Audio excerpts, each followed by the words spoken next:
جی السلام علیکم ویورز، آج ہم بات کر رہے ہیں انار کے اوپر۔ انار جو ہے وہ ہزاروں سال قبل از مسیح میں جو ہے پایا جاتا تھا۔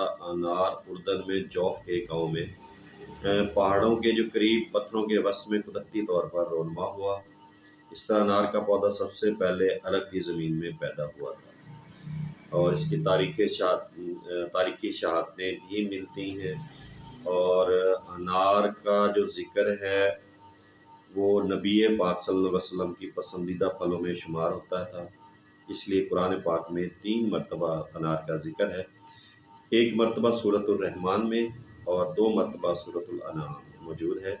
نبی اکرم صلی اللہ علیہ وآلہ وسلم نے انار کے بارے میں فرمایا کہ انار بلا شک پودا کھانا چاہیے، یعنی کہ پورا کھانا چاہیے کیونکہ ہر انار میں ایک دانہ جنت کا ہوتا ہے۔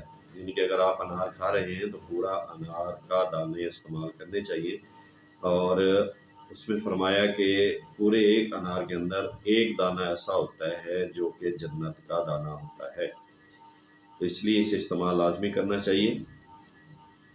اس طرح جو ہے انار کا شمار جنت الفردوس کے پھلوں میں ہوتا ہے۔ قدیم لوگوں میں انار بہت جو ہے وہ پسند کیا جاتا تھا، اور 911 عیسوی میں ایک مسلمان ذمہ دار نے شمالی ہندوستان میں جو ہے وہ ہندوستان میں ہمالیہ کے مقام پر جو ہے وہ اس کی کاشت کی تھی، اور اس طرح جو ہے یہ انار مختلف قسم کے علاقوں میں اور آہستہ آہستہ پورے یورپ میں اور پوری دنیا میں پھیل گیا، اور اس کے فوائد جو ہیں وہ بہت زیادہ ہیں، بہت ہی وہ ہوتے ہیں، اس لیے اسے استعمال کیا جائے۔ جیسے کیمیائی اعضاء کے طور میں دیکھا جائے تو 100 گرام انار سے 450 ملتے ہیں۔ انار میں بہت سے لمیحات، کاربوہائیڈریٹ، کیلشیم، ہائیڈروکلورک ایسڈ وغیرہ پائے جاتے ہیں، اور اس کے فوائد میں انار جو ہے خون بکثرت پیدا کرتا ہے، جسم کو فربا اور موٹا بناتا ہے، پیاس کو تسکین دیتا ہے، پیشاب آور ہونے کی وجہ سے مثانے کی گرمی کو دور کرتا ہے،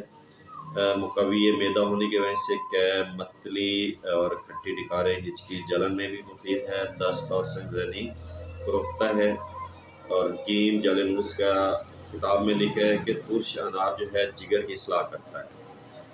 انار نظر کو بھی طاقت دیتا ہے، پیٹ کے درد میں مفید ہے، اس کے علاوہ خارش، پھنسی، پھوڑے اور زخم کو آرام دیتا ہے۔ انار کا جوس ہے